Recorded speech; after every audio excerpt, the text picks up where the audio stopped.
On this week's episode of Ride the Lightning, the Tesla unofficial podcast, Model Y deliveries are imminent. Plus, Hot Wheels is offering you a chance to get your hands on a toy Cybertruck this year while we wait for the real thing next year. Model 3 is officially one of the overall best-selling cars in California, and more.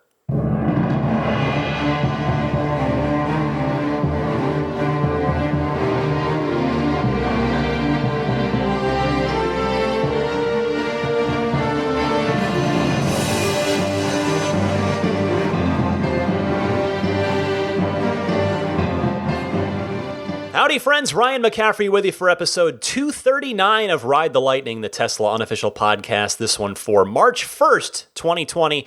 Daisy the Boxer Puppy snoozing to my left.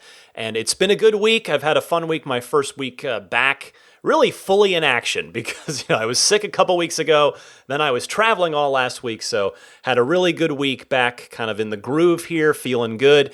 And I was feeling extra good on the Tesla side of things last weekend. I was heading down the peninsula here in the Bay Area to visit my brother-in-law, and I looked to my right. I was in I think either the far left lane or the second lane from the left. And I looked over and I saw a blue Tesla. I'm like, oh, that's not a Model 3, that's a Y. So I pointed it out to my wife, and I backed off on my speed and let the Y come by. Sure enough, it had manufacturer plates on it. So definitely a Tesla employee driving it. It's the first one that I have seen since reveal night. I was lucky enough to get to go to reveal night almost exactly a year ago, last March. And that one was blue, at least the working one, the working prototype was blue. And so was this one. And it was looking very sharp in daylight. It was really nice to see it out in natural light outside. And yeah, it looks really good. It is, I'll tell you, I was in my 3, so I had a pretty good comparing perspective.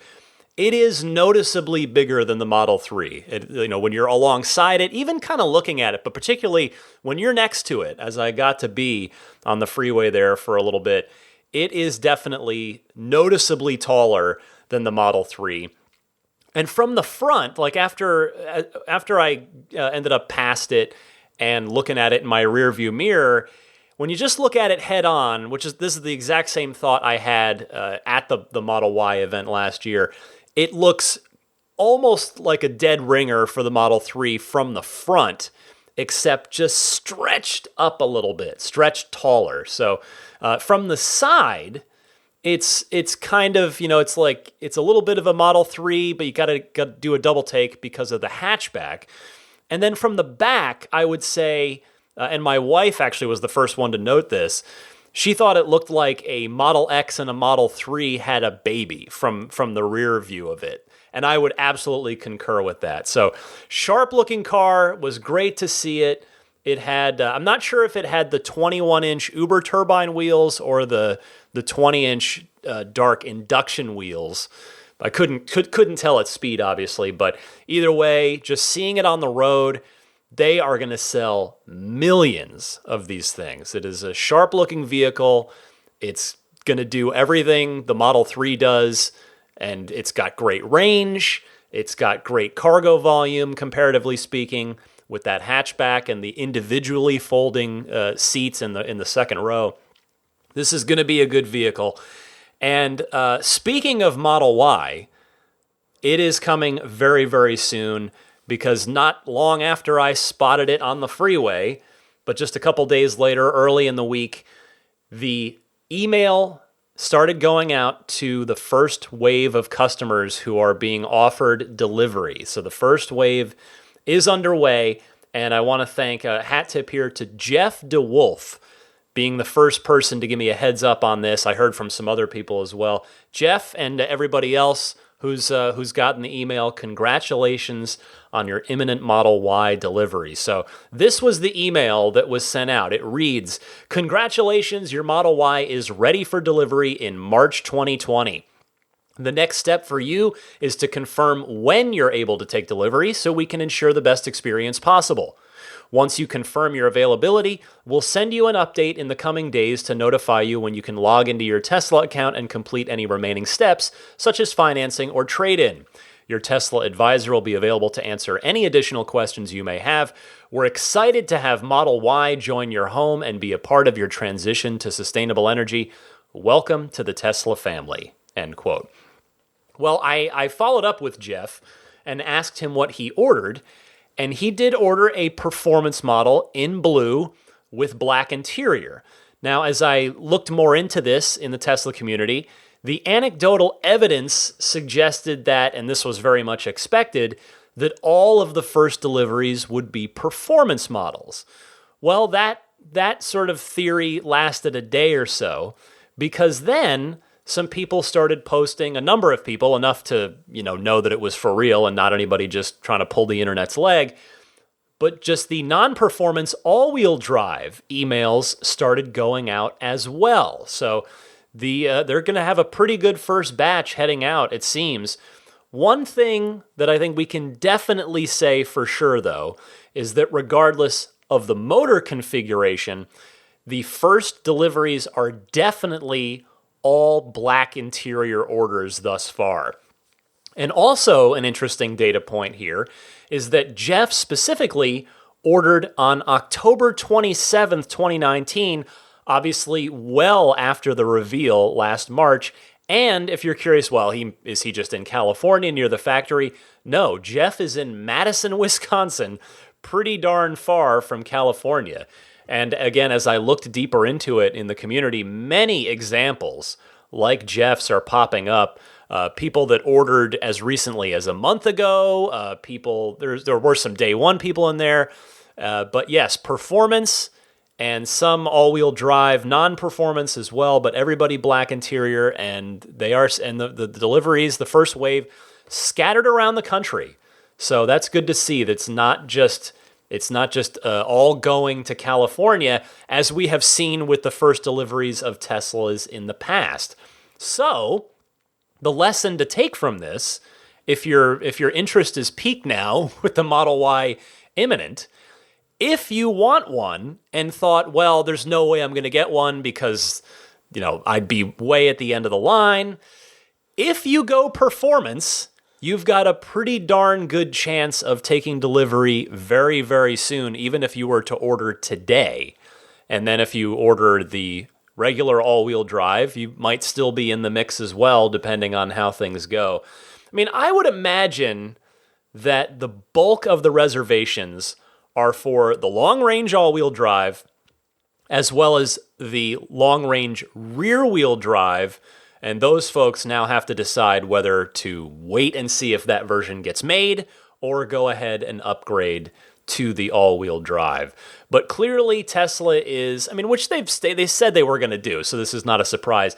They want to try and get as many of the high-margin cars out first, because as Elon has noted in the past, effectively the production is most expensive in the beginning. As things are new, things are slow, so the cost per car to Tesla is higher, and thus it benefits the company to try and sell the higher margin cars, aka the performance models, first. So if you are interested, if you're tempted enough, you can dial up a performance order and probably have a pretty good chance of taking delivery pretty soon. But the bottom line is that the Model Y is nearly here. It won't be much longer now, because the first available dates that people who have gotten the email and locked in, the first dates that those people are able to choose is March 15th, exactly 1 year after the Model Y unveiling, which I can't imagine is a coincidence. So here we go. To again, pull back real quick, take the 10,000-foot view. The fourth Tesla manufactured car in the company's lineup is now about to launch, the fifth car overall. And really, I just have, there are still questions, such as what are the exact dimensions, what's the ground clearance. There are still things that Tesla has not put up on the website that people are curious to know.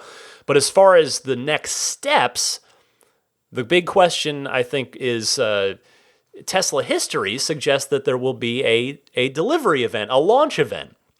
And so if that's going to happen, it's going to have to happen pretty soon. I would think invites if they're going to do it, would go out this week. And I don't know, maybe they're not going to do it. I'm not sure, because compared to every other car launch that Tesla has had up to this point, the Model Y has been exceptionally low key. I mean, Tesla has not publicized this. The Model Y is still not at the top of the Tesla website in terms of the photographic image, the picture. It's still on the top row, that top skyline banner where you can click each car. But when you can click left or right, it centers on the Model 3, and then to the left is the S, to the right is the X.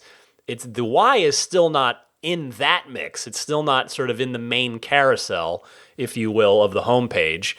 And so, maybe Tesla just is happy to downplay this and let Model 3 keep selling at volume until the company can get the Model Y ramp up. And so, yeah, they might just be downplaying this on purpose in order to minimize any sort of public grousing, and by public grousing, I mean the shorts and the fudsters, about the Model Y production ramp. So we'll see. I mean, I think so. If there is going to be a launch event, we'll probably hear about it before the next podcast is out. But Tesla number 4, as far as what they themselves have manufactured, and Tesla number 5 overall is here. It's going to be awesome. Next this week, speaking of awesome stuff, Hot Wheels has partnered with Tesla to create a remote control Cybertruck. And as it was cleverly phrased by Hot Wheels, quote, Hot Wheels packs the power and performance of the futuristic Cybertruck into 2 small-scale remote-controlled vehicles, a track-compatible 1/64th scale and a limited edition hobby-grade 1/10th scale. It's the only way to drive the Cybertruck in 2020. So if you're curious, the 1/64th scale is pretty small. It's basically seemingly the size of regular Hot Wheels, just the die-cast metal ones, right around that size. And that one is $20, and you can pre-order that right now with the estimated shipping time of December for that. I would suspect that Hot Wheels will do everything in their power, manufacturing-wise, to get those shipped out to customers before the holidays this year. And then there's the big kahuna, the 1/10th scale remote control Cybertruck for $400. It has a more high-end remote control to it, the kind that with the more serious RC cars, the one that you hold like a gun, and then it has a wheel on the side to turn it. And cleverly, that wheel is a Cybertruck wheel with the Aero hubcap on it. And this is in comparison, by the way, to the $20 version, that 1/64th scale version, that has a much simpler kind of toy-like video game style controller to it. So anyway, the $400 version features all-wheel drive, and it's got chill and sport modes. It's got a fully visible interior with headlights and taillights. It's not just, doesn't just have a black sticker over where windows would be. They did actually render out and include the interior. It's got headlights and taillights on it that work. It's got a vault cover over the bed that you can manually slide open and closed. It's got a manually operated tailgate and a loading ramp. Hey, Hot Wheels, how about an RC Cyber Quad? They haven't announced that yet, but hopefully someday. And yes, if you're curious, it includes 2 broken window stickers, decals, that you can put on there to fully recreate the reveal night if you want to. Last I checked, though, a 1/10th scale Franz von Holzhausen and 1/10th scale steel balls are not included. But anyway, I'm not sure how many pre-orders that they allocated for that bad boy $400 version. Certainly far fewer than the $20 version. I mean, they even said limited edition.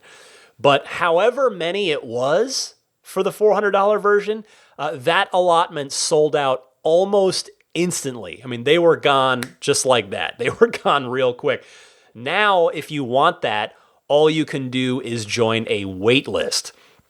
So what's a little surprising to me about this product, or I guess these products, is that it did not take Tesla long to sign off on the first official third-party Cybertruck merchandise.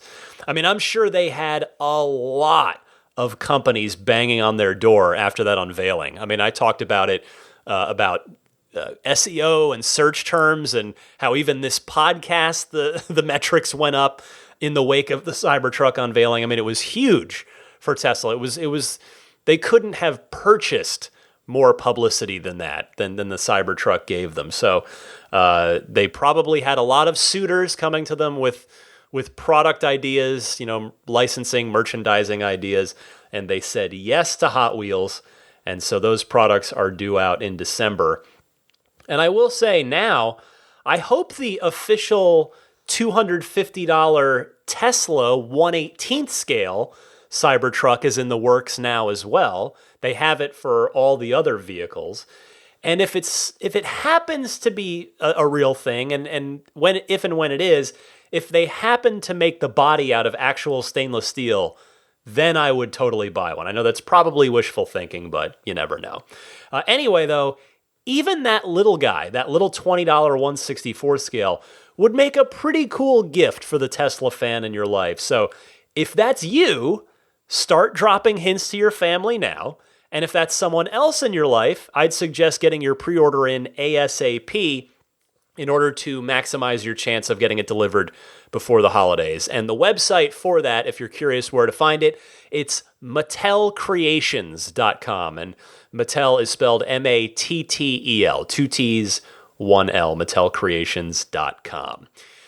Next up this week, the Model 3 moved up the California sales charts for 2019, and I'm not talking about the EV sales charts. I'm talking about the overall car sales. It was the third best-selling car overall. So not trucks. This trucks were separate, but as far as cars go, the number 3 selling car in California. I found this via the Tesla Motors Reddit. So a shout out to those folks. The California Auto Outlook, which, funny enough, by the way, is sponsored by, wait for it, the California New Car Dealers Association, who are by nature probably not big fans of Tesla, but they collect and release this data. They track this data every year. So they did put out their data for 2019, and the Model Y, as I said, did quite well. So first of all, in breaking down this data, it smoked its competition in the near luxury class of cars. Again, trucks had their own categories. The Model 3 had 43% of all sales in the near luxury category. And as far as the numbers go, Tesla sold just under 60,000 Model 3s just in California in 2019. The next best-selling car in that near luxury category was the Mercedes C-Class with a 10% share of that segment. So again, the Model 3, 43% of the near luxury class segment. Mercedes C-Class, 10%, and they sold about 13,500 Mercedes C-Class in the state of California in 2019. If you look overall, let's eliminate categories, let's eliminate segments, let's just look at overall car sales in California. It went number 1, the Honda Civic, 75,915 cars sold in California, or registered technically. New cars registered. The Camry, Toyota Camry at number 2, 63,459. And then the Model 3 right behind that Camry, 59,514. And the Model 3 passing the Honda Accord, which was 4th at 58,310. So very much right behind the Model 3, but Model 3 beat it.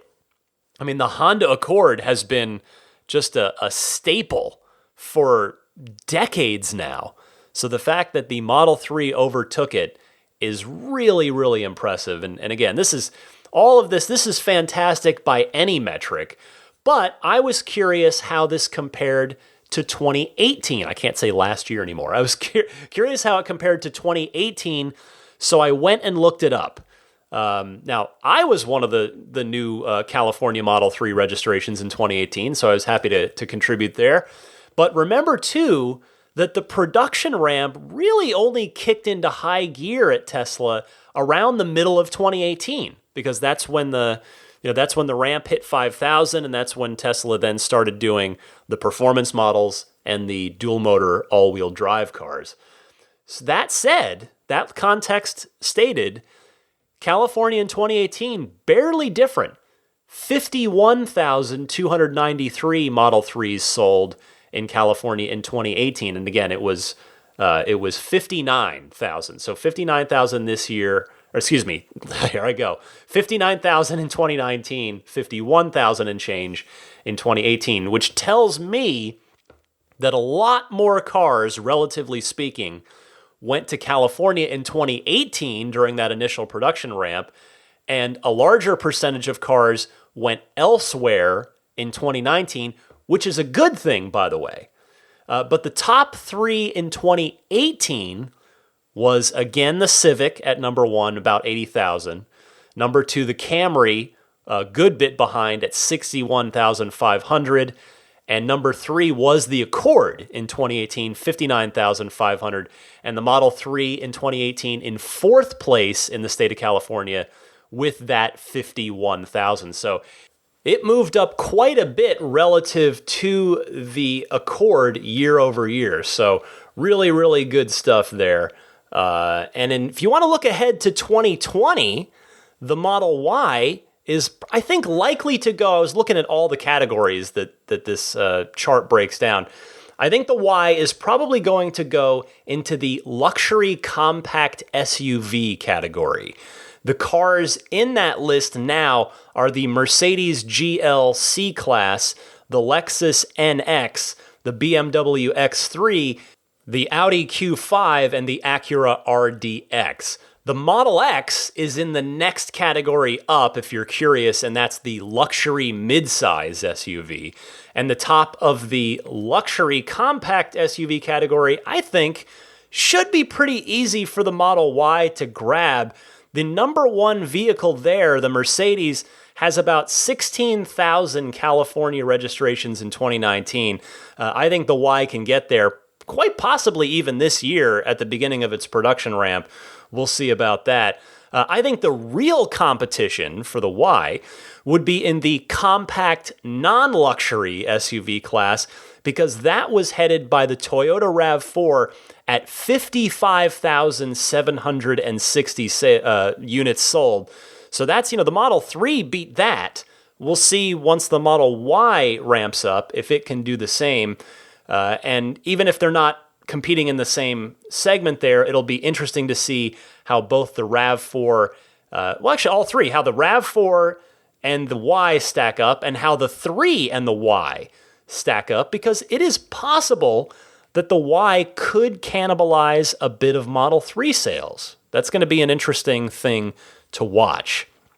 Next this week, you may remember a case a couple of years ago, an incident, an unfortunate tragedy a couple of years ago, back in March of 2018, where a Model X owner was killed while using autopilot here in the Bay Area on Highway 101 near Mountain View. That case was finally heard today, or this week, by the NTSB, and some new information has come to public light. And this is certainly a big deal in the Tesla community, because obviously there have been so few fatalities. I mean, I think you can count them in one hand when it comes to autopilot usage, that these obviously are of concern to the community, to mourn the victims and to pay respects, and certainly the government is keeping a close eye on these things, because as we know, Tesla is at the tip of the spear, for better and for worse, with autonomous driving and the quest towards autonomous driving. Nobody else is offering the kind of driver assistance features that Tesla is on public roads, in publicly available cars. So everything is under a microscope, and this case was no different. Now, to paraphrase the reporting of the Associated Press, this was effectively the conclusion of the investigation and the report. So, a crash attenuator, sort of an object that would have helped deaden the impact of the crash and help reduce the force of the impact, that crash attenuator was missing. The AP saying, quote, that cushion had been damaged in a crash 11 days before Walter Huang was killed. That's the name of the driver. And so it had not yet been replaced. So there's that. That's part one. Part two is that autopilot did the wrong thing in that particular spot. From the story, quote, NTSB staff members said they couldn't pinpoint exactly why the car steered into the barrier, but it was likely a combination of faded lane lines, bright sunshine that affected the cameras, and a closer than normal vehicle in the lane ahead of the Tesla. So then part three is the driver. Mr. Huang, an Apple engineer, it was revealed, was playing a video game on his cell phone. The report saying, quote, Huang did not brake, and there was no steering movement detected to avoid the crash. So the bottom line here is that, and this was in the report as well, this is not me just speculating or giving conjecture. If any one of those things hadn't happened, Mr. Huang would probably still be alive. So I'll be honest, I debated whether or not to cover this very sad, very tragic story on this podcast because, as you guys know, I like to intentionally, by design, I keep things fun and enthusiastic here. I mean, I'm not afraid to call Tesla out and cover bad news when it's appropriate. You've heard that before, but in general, you guys, my theory is we all get enough bad/sad news bombarding us from every other angle all the time. So with this podcast that I do in my free time that so many of you out there have kindly taken to listening to, I want it to be a fun little Tesla hour, a Tesla fun hour, if you will, each and every week. But I did want us to do this story because I think the lesson here, besides mourning the tragic passing of a fellow member of the Tesla community, is a reminder of something Elon said after the Joshua Brown accident that cost Mr. Brown his life in 2016, when he was killed under similar circumstances in that autopilot was doing the wrong thing in a particular spot, and in Joshua's case, the driver, he was watching a movie on his laptop, so he was a distracted driver. So the lesson, again, that Elon had mentioned is this: familiarity with autopilot it just cannot equal complacency from the driver's part. In fact, here's a quote. I went back and found Elon's exact quote about this. This was from an earnings call after the accident had happened. So this is from a few years ago. He said, "When there is a serious accident, it is almost always, in fact, maybe always, the case that it is an experienced user, and the issue is more one of complacency," end quote. And unfortunately, it seems that Elon is right about that. And I don't want to harp on that. I don't want to assign blame.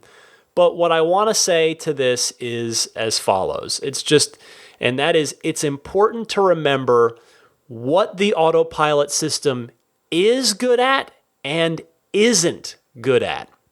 And obviously, the more you drive your Tesla and the more you use autopilot, the more you learn what those sort of restrictions are, where the fence posts go out to before you shouldn't venture outside of that in an autopilot situation. So I guess I just want to say be safe out there, and hopefully I'll never have to do one of these stories ever again. Finally, this week, on a happier note, Elon offering a couple of new Cybertruck details this week. So a bunch of you out there no doubt have Cybertruck reservations. This one is for you. Elon was asked, can Cybertruck also have a payload or towing calculator? Elon answering, yes. It will also show real-time changes to max acceleration, braking, cornering, speed on gradient, and range, the latter factoring in route elevation changes and cargo or tow mass and drag impact. By the way, he adds, in some prior tweets, I'd said the production Cybertruck would be about 80 inches wide versus about 84 inches body width at the unveil. This is slightly too small. It will be closer to 82 inches, but comes standard with upper laser blade lights, end quote. Well, a Ford F-150, depending on the variant, which of course is the truck that Elon specifically compared Cybertruck to as the sort of a gold standard in pickup trucks, the F-150 can range from 89.9 inches wide up to 96.3 inches wide, and that's without the side view mirrors. Elon's number of 82 inches is almost certainly also without the mirrors that are probably, let's be honest, they're probably going to have to be added to it between now and the time it goes into production. Though, it would be great if the US government could change that law, but it's probably more likely to expect that that won't happen. But anyway, the upper laser blade lights, by the way, I think by that he means the ones up near the roof. If you look back at the reveal event again, if you go back, I think the headlights will probably be more traditional LED headlights. And in fact, speaking of government regulations, I think laser headlights are still illegal in the US as well, just like cameras for side mirrors. So I think that's what Elon means there. And to his other comment, I think it's cool that they're going to offer a bunch of real-time, detailed energy consumption information in your Cybertruck. I mean, that's the vehicle among all the Teslas that would really benefit from that added layer of information for the driver. All right, that's everything I've got for you in the world of Tesla news this week, but stick with me. I've got plenty of your excellent phone calls coming up in the Ride the Lightning hotline right after this.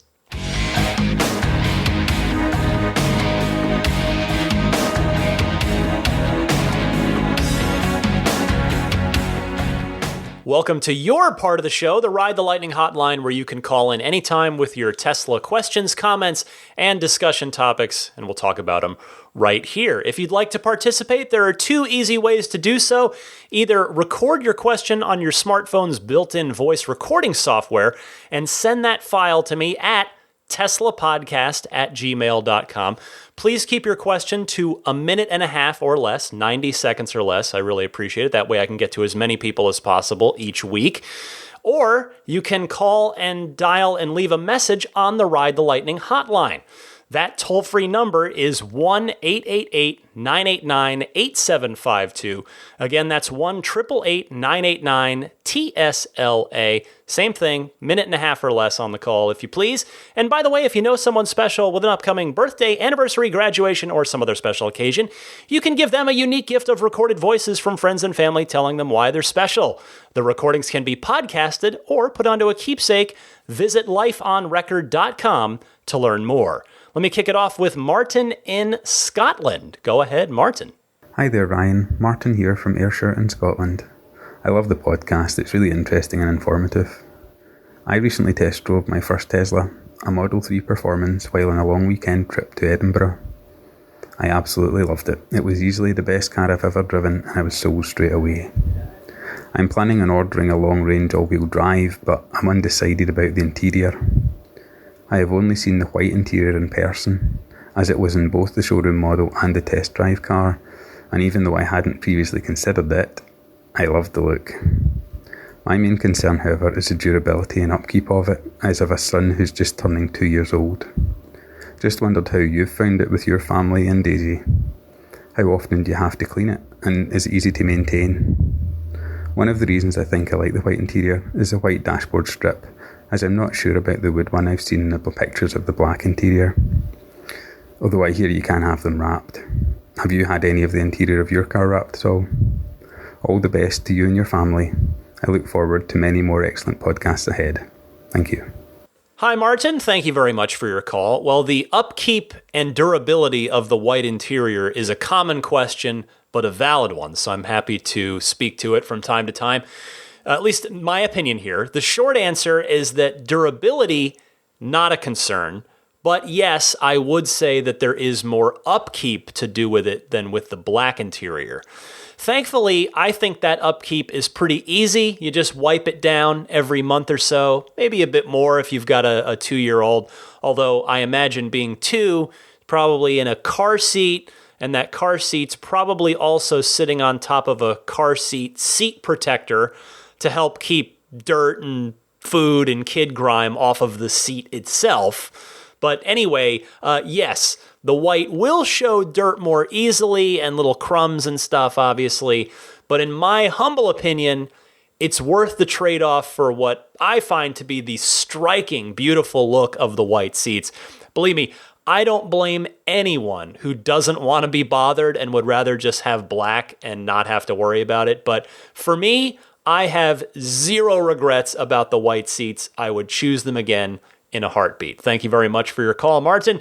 Brian from Minneapolis up next, answering Brett's question from last week about cold air getting blown at you when you first turn on the heater. Go ahead, Brian. Hey, Ryan. It's Brian Anderson from Minneapolis, Minnesota. I'm calling to answer Brett's question about cold air coming out of the heater on the Model 3. First of all, the heater is a resistance type heater, so it's just an electric coil, and it should be heating up in just a few seconds. Now, it may take another minute or so for all the ductwork to warm up and for the truly warm air to come out, but this happens pretty quickly in my experience. And up here in Minneapolis, we need a lot of warm air in our cars. Gas engines actually pull the heat from the engine, so that requires the entire engine block to be warmed up. So it tends to be true that EVs warm up quicker than gas engines, one of the many advantages. What I would suggest Brett try, if he's not already, is using auto. The auto setting automatically keeps the fan on a low speed until the resistance heater has built up a little heat, and it also directs the air in a direction so it's not cooling you off. Hope that helps. Brian, thank you very much for that explanation and the bonus constructive suggestion on top of that. It does indeed help, and Brett, if you're out there, there you go. The Ride the Lightning audience delivers for one of its own once again.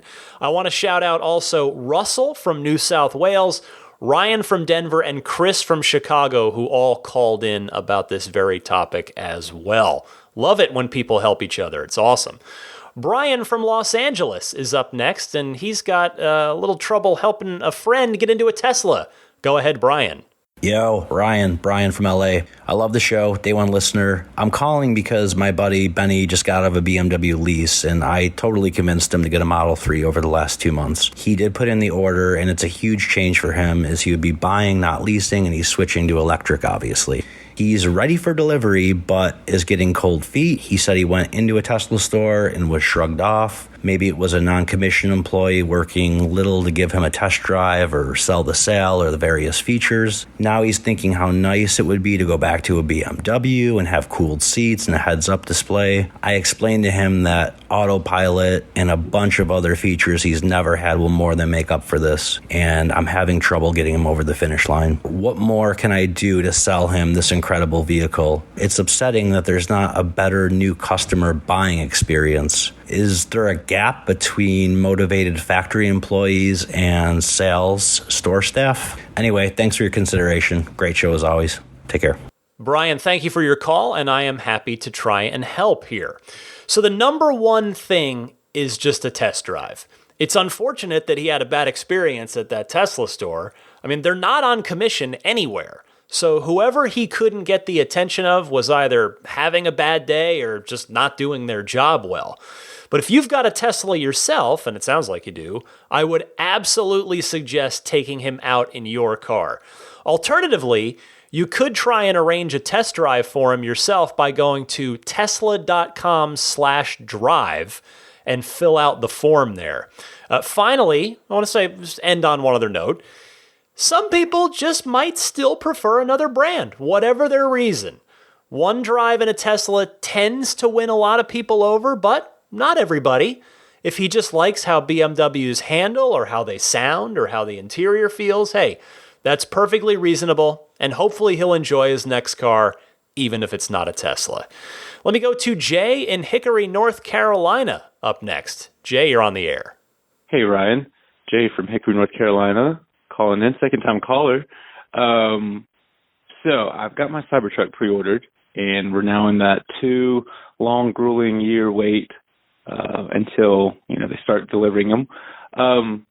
But I've been watching some videos and some of the interior ride-alongs that they did at the reveal event. It's probably not helping that wait. But one thing I'm curious about, so they've got the cup holder in that kind of 6 feet that's going to flip up and down. But other than that, I didn't really see a spot for holding your cell phone or even USB chargers. There's pretty much just a big void underneath that 17-inch display from what I can tell. So I'd love to hear your thoughts of, what do you think they're going to do for even a place to put your cell phone, much less, one of the wireless charging accessories that are currently for the Tesla 3. Love to hear your thoughts. Love the podcast. Thank you. First of all, Jay, I'd like to say that I completely empathize with your position. After I put down my Model 3 reservation, I knew I had a long wait ahead of me. And like you, I watched every video I could find. So hang in there. If the wait for your Cybertruck is anything like my wait for my Model 3, it is going to go by both super quickly, but somehow simultaneously also excruciatingly slow. I know that sounds impossible, but maybe it'll make sense someday, or maybe not. I'm not sure. Anyway, the Cybertruck prototype also didn't have a turn signal stalk as a prime example. So I think it's safe to say that some additional interior refinement will happen before it goes into production. And that's almost certainly going to include some kind of interior storage. Thank you for your call. Let me go to Stefan from Monterey up next with a little trouble on his Model 3. Stefan, welcome to the podcast. Hey, Ryan, it's Stefan from Monterey. I'm calling you with an issue that I'm having. I'm wondering if anybody else is experiencing this. My backup camera on my Model 3, it's from October 2018, only works about 40% of the time. Most of the time, I just have a black screen. And sometimes it'll work, sometimes it won't. It's not cutting in and out on a regular basis. There's no pattern to it, but it is very frustrating. I have powered down the car. I've called Tesla. They gave me some advice. They said it's a software issue. Wait till the next version of the software comes out. I've had this problem for the last almost 6 months now, and it still hasn't been fixed. I brought it into Tesla last week. They told me there's nothing wrong with any of the hardware, that it's a software issue, and that will be fixed with updates, which is pretty unsatisfying. I'm ready to crank it up to the next level. I'm going to wait another couple weeks just to see if another software version comes out that fixes it. But if anybody else has had this problem and how they fixed it, I'm throwing it out there to the Tesla army to see if they can help in any way. Thank you. Bye.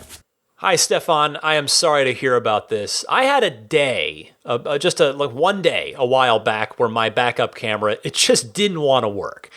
It wasn't nearly the ordeal that you've been through, I realize. Mine ended up resolving itself after the car went to sleep on its own, and then I came back to it a few hours later.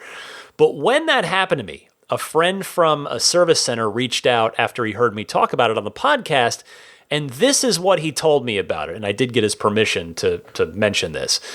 He wrote me, quote, "Camera stream exit," which is the name of the error, "camera stream exit alerts indicate that the camera was initialized successfully, but at some point started dropping frames. This can be intermittent and generally indicates a marginal connection to the camera. A stream exit may be provoked by vibration, temperature, or environmental interference. Hardware 2 series, so 2 or 2.5, vehicles in particular are sensitive to certain airport radar even with a good connection. End quote. That's everything he told me at the time. So I realize that doesn't actually help fix your issue, but at least hopefully gives you a better explanation. I would say if you've got a hardware 3 upgrade coming to you, I would suggest making a service appointment on your app for it with the note that you've been having trouble with your backup camera. As I mentioned last week, my camera now on hardware 3 comes up instantly every single time. So they are tied in. The camera is seemingly powered by the hardware autopilot computer, and which of course you heard from the service center guy that told me that. So hopefully Tesla can get you squared away one way or the other. Rich from Seattle is up next. Let's go to Rich. Hi, Ryan. This is Rich from Seattle calling again. How you doing? Just 2 quick comments. First is you're traveling up from Portland over here to Seattle, and I don't know, is there something wrong with the counts for who's using Tesla Superchargers? We were a little worried because in Centralia it was showing, 15 out of the 20 used. We thought we'd be slowed down, but when we got there, it was actually the reverse. There were only like 3 cars there, so the number was just completely off. Anyway, just a comment. I don't know if you've seen that as well. The second is, we got these new EV01 Plus tires from Canada and the guys from Tesla Motors Club. And the main hope there was in the winter to recover some of the range. And that actually worked. The range compared to the 20-inch performance wheels, we have a Performance Plus car, we really dropped a lot during the winter time. But with these EV01 Pluses that fit the bigger brake calipers, they seem to get us all the way back to where we wanted to be, which is great. I'm sure in the summer they'll actually be better, and that's a nice tip if any of you need a little more range in the winter. Talk to you soon. Bye. First, Rich, thank you for the heads up about those tires. I'm sure a lot of listeners might be interested in those after hearing a positive report about them.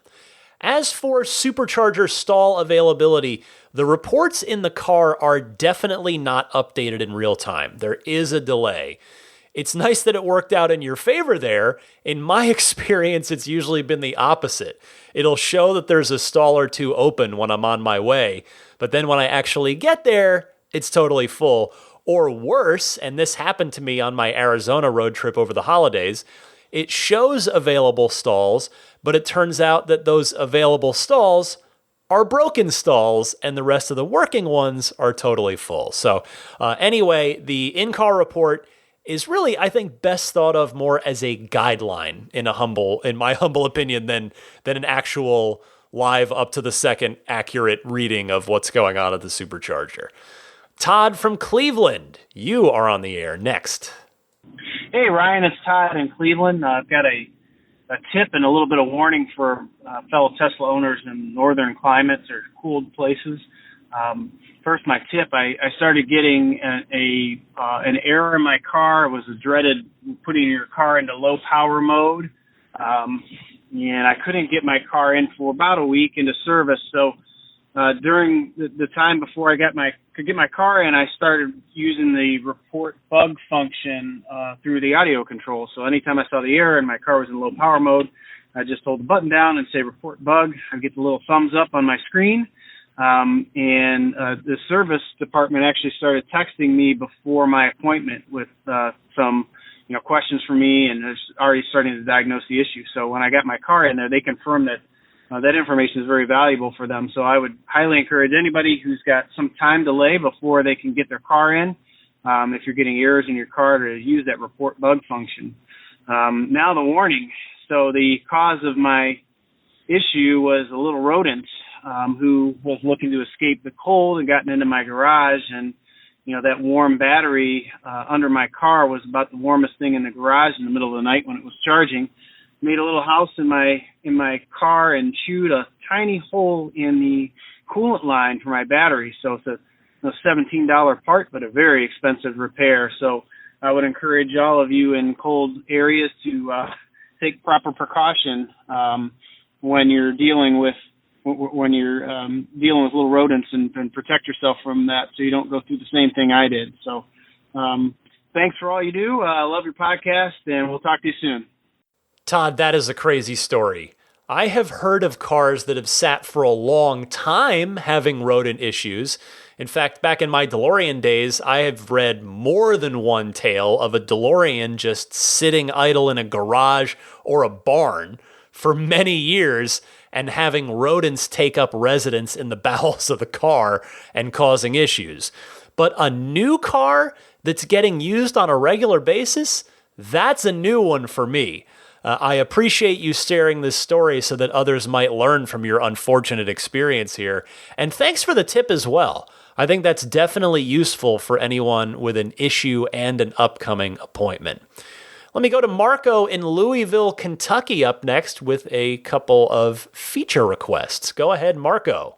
Hey, Ryan. It's Marco from Louisville, Kentucky. I had a couple of suggestions for you as far as feature requests. Number one, it was raining today, and I noticed that when you go into a tunnel, the wipers stay on, and it would be really cool if the wipers maybe stayed on for about 100 feet after you entered the tunnel and then turned back on at the end. It seems like this would save your wiper life a little bit. The other thing is I'm about a foot taller than my wife, and the seat setting thing is driving me crazy. It would be nice if within the app you could switch the seat setting. So if I know I'm going to be the one driving, I just look at my app, press my driver profile, and then I'm good to go. Boy, it's a tough squeeze, when I'm trying to get in there and it's set to my wife. So if they could fix that, that would be wonderful. Love the podcast. I've been listening since the Elon Musk interview, so I wish you continued success. Have a great day. Hi, Marco. Thanks for your call. The auto setting should take care of your windshield wiper issue, I think. Give that a try if you haven't already. In my experience, the auto setting, which, by the way, is now powered by the neural net, if you remember that, coming online last summer, I believe. I think it's pretty good in most regular rain situations. Second, your idea about being able to select the driver profile before you get in the car via the app, I think that is just an absolute no-brainer, fantastic idea. It makes a ton of sense for the exact use case you mentioned, which no doubt a lot of folks share that same situation. So here's hoping that Tesla hears that one and adds it to their to-do list if they don't already have it on there. Coming up next, let's see here. We got how many? Two more calls. Penultimate caller this week is Brent from Texas, a longtime Tesla owner. Brent, go ahead. Hey, Ryan. Brent out of Prosper, Texas. I actually have owned Teslas since 2013. I have previously bought all of them. And the way my self-employed business operation I run, it actually makes more sense to lease the Teslas over the last few years and use my cash in my business. My question is, do you think Tesla will have a lease program for the Tesla truck, or will they just do outright sales only? Thanks. Appreciate your hard work and hope to hear from you. Brent, thank you for your call. My educated guess here would be that they will offer leasing, but not for quite a while. With previous new car launches, and granted we'll see how things go with the Model Y, there's always been a backlog of demand, so it's never made sense for Tesla to offer leasing because they've got plenty of customers willing to outright buy the cars lined up, ready to buy every single car that Tesla can make. And as we heard on the earnings call recently, that's going to be the case with the Cybertruck as well. Elon mentioning that they've got several years worth of production as far as reservations go. I mean, the production backlog, granted, even if all of those reservations don't convert to orders, number one, there's still a lot. Number two, there's still, a year and a half plus for them to accrue more reservations, and interest is only likely to increase as production gets closer and it becomes more talked about in the news. So the point is, the production backlog is likely to be pretty significant on the Cybertruck, unless it turns out that they're so easy to manufacture that Tesla surprises us all in a good way with their first-year production capability. So I think in time, absolutely, you'll be able to lease a Cybertruck. But my personal opinion, we'll see how it actually turns out, but I think it's going to be a while before Tesla offers that. Finally this week, Ed from Nevada City got his Hardware 3 upgrade and has a couple of suggestions in the wake of that. Ed, you're on the air. Take us home. Hi, Ryan. This is Ed Rotberg from Nevada City. I've been greatly enjoying your podcasts. They're wonderful. But I have a couple of things. First of all, in your last podcast, you talked about the Hardware 3 upgrade. And for my experience, everything, including HomeLink and phone Bluetooth connections, were all preserved. The only thing that had to be done was recalibrate the autopilot, so maybe they figured that out. Next, I have two suggestions. Number one, lots of folks have been asking for this on the internet, and I see no reason why this can't be done simply in software. An option for chill always in reverse. I don't see any reason why we need Uber acceleration in reverse. And number two, I would love to see a button to give you the option to defish the rear view camera. This would allow a view similar to what the rear view mirror would give you. It's a very simple operation to do a number of ways. It's one of the very few things I don't like about the Tesla design is the rear view mirror view is a little bit cut off from the bottom side of the road that I would prefer to see. Thanks, Ryan. I confess, I know Ed a little bit from my day job side of things. And let's just say that Ed knows a thing or two about software. So as such, Ed, I think these are both excellent, totally doable ideas. You're totally right about reverse. You never need Tesla-level torque and power in reverse unless you're a Hollywood stuntman. And your other idea is interesting too. I've personally gotten pretty used to the fisheye lens, but I can see how a lot of people might prefer a non-fisheye setup. So we already had a good idea or two from the Ride the Lightning hotline earlier in the show that hopefully Tesla was keeping notes of. So here's two more good ideas from the audience to throw Tesla's way on this episode. Thank you, Ed, and thank you everybody who called in. Again, if you'd like to participate, I always welcome you to do so in one of those two easy ways, either using your smartphone and the built-in voice recording software and emailing me the file, or dialing into the Ride the Lightning hotline. That info was at the top of the segment. And with that, stick with me. I'm not quite done yet. I'll come back with the pro tip of the week and some closing thoughts for you right after this.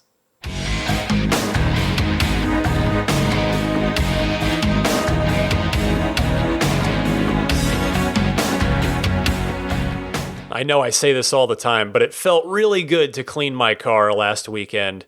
It had a lot of layers of dust on it. First, it sat for a week at Tesla during my Hardware 3 upgrade, where I got my battery breathers and my new charge port as well.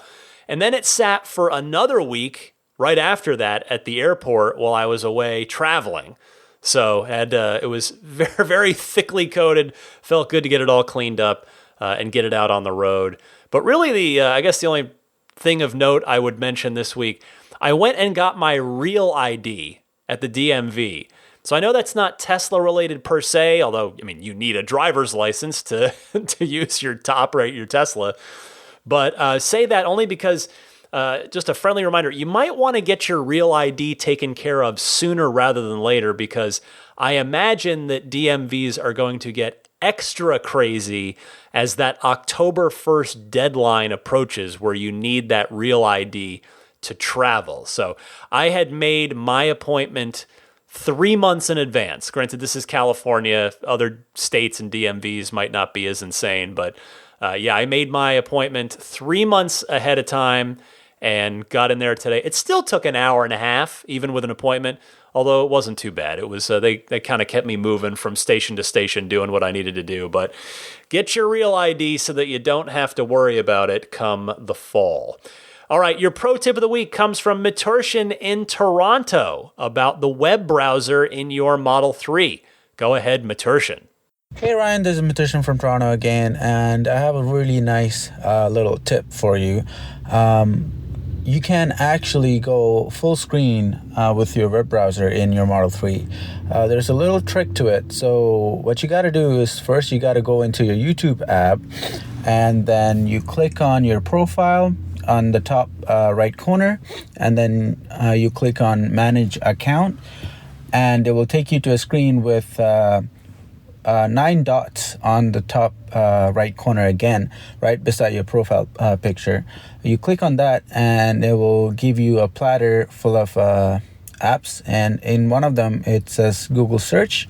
You click on that and there we go. You got full screen access to the web browser. It only works while you're parked, obviously, but that's one of the way to get only one way of getting to a full screen web browser. And I really hope you enjoy your Model 3, and I'm enjoying mine more than ever with new features coming out every month now. So yeah, I'm happy about it. Hope you enjoy your day. Bye. Love that clever workaround. Thank you very much, Maturshan.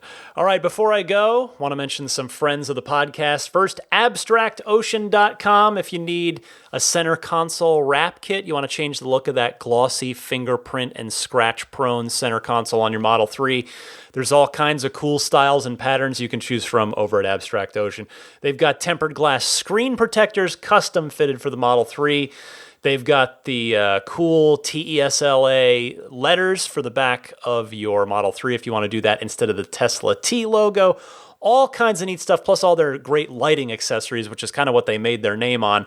Check it all out, abstractocean.com. Pile everything you like into your cart, and then at checkout, use the coupon code RTLPodcast. All one word, RTL Podcast, and you will get 15% if this is your first order. Good stuff from Abstract Ocean.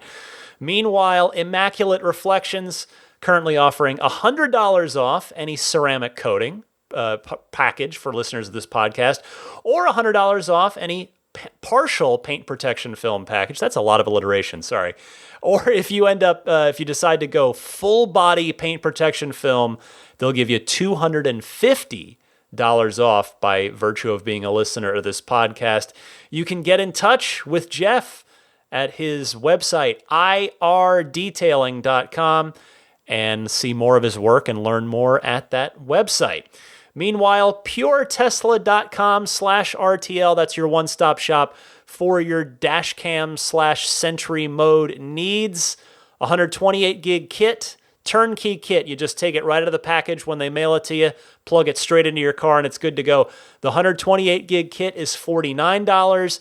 If you want to step up to a 256 gig kit, that is $69. Again, go to puretesla.com/RTL. Works with Mac, works with PC. They'll ship anywhere worldwide, but if you're in the US, the shipping is free. If you're buying a Model 3 wireless charging pad, remains to be seen. It should fit the Model Y as well, but we won't know for sure until someone gets a Y and tries one of the Jada wireless charging pads in it, but I'll keep you up to date on that. But if you are in the market for that, because you want to charge your phone nice and easy while you're driving your Tesla, you can pick that up and or the excellent USB hub that adds some extra USB ports, including USB-C ports, straight into your Tesla. Nice, easy, flush installation, no tools needed. You can pick those up. I would humbly ask that you use my referral link if you're going to buy from them, and that link is this. Just type this in. It's getjada.com/ref/8. And Jada spelled Jeda. If you have not already subscribed to the podcast, which is free to do so, I would love it if you would. That way, you never miss an episode, because every time there's a new one, you will get a notification that says, hey, there's a new episode of Ride the Lightning. You can subscribe on Apple Podcasts, on Google Podcasts, on Stitcher, on Spotify, I'm on TuneIn, which is In Your Tesla. I'm on YouTube, again, just audio only there, but if you prefer to consume the audio podcast on YouTube, you can search out my channel. Just search for Ride the Lightning Tesla podcast. You'll find it very easily. And then, those are pretty much all the big podcast outlets. And then finally, I would humbly ask that if you are enjoying the show, if you feel that you're getting a lot out of it and you want to maybe pay it forward a little bit and show me some love, the best way to do that, besides just listening, which of course you wouldn't be here otherwise. But if you want to help me out a little bit, I've got a Patreon set up to support my podcast efforts here. You can learn more on the Patreon page, which is patreon.com/Tesla Podcast, Patreon spelled Patreon. You can get some little cool perks associated with different pledge levels. Everything from early access to each week's episode to the monthly bonus episode, which actually I'm going to do this weekend. In fact, if all goes well, it will be done by the time you hear this. And then there's getting your name shouted out as a Patreon producer, which I'm going to do momentarily. But yeah, I'm right on the doorstep of a nice milestone number on Patreon. So if you have it in your heart, I would love to nudge over that and meet that number. But we'll see. Hopefully if all I can do is keep my nose to the grindstone, keep doing this every week. I love doing it, but a lot of time, a lot of energy goes into it. So maybe if not now, at some point, you might think I can use your support. That would be good stuff. All right.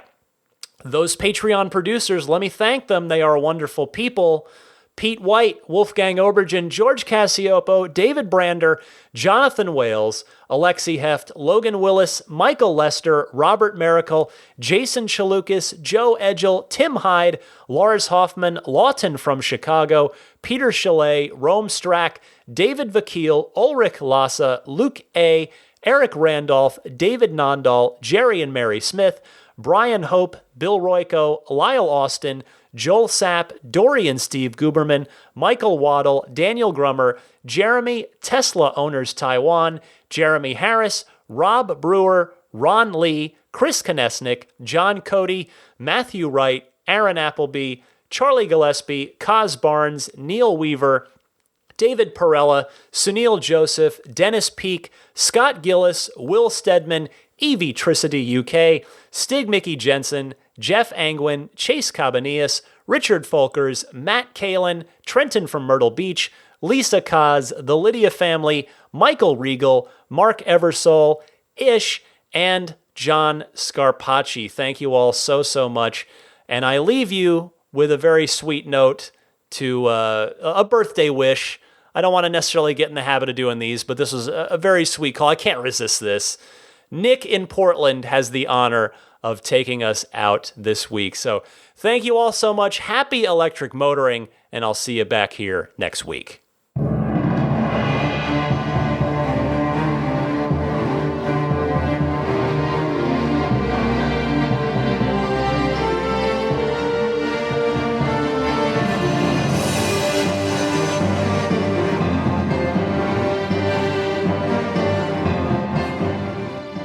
Hi, Ryan. This is Nick in Portland, Oregon. I'm a Model 3 owner. And first, I'd like to thank you for all the work that you put into these podcasts. You do a really great job of getting the news that's not readily available. And next, I want to wish a happy birthday on March 1st to my son, Rollin. I could not have asked for a more thoughtful, intelligent, and caring son. And besides, he's the turkey that talked me into getting this car. Anyhow, happy birthday, man. I love you. And thanks, Ryan. I look forward to many more podcasts. Take care. Bye.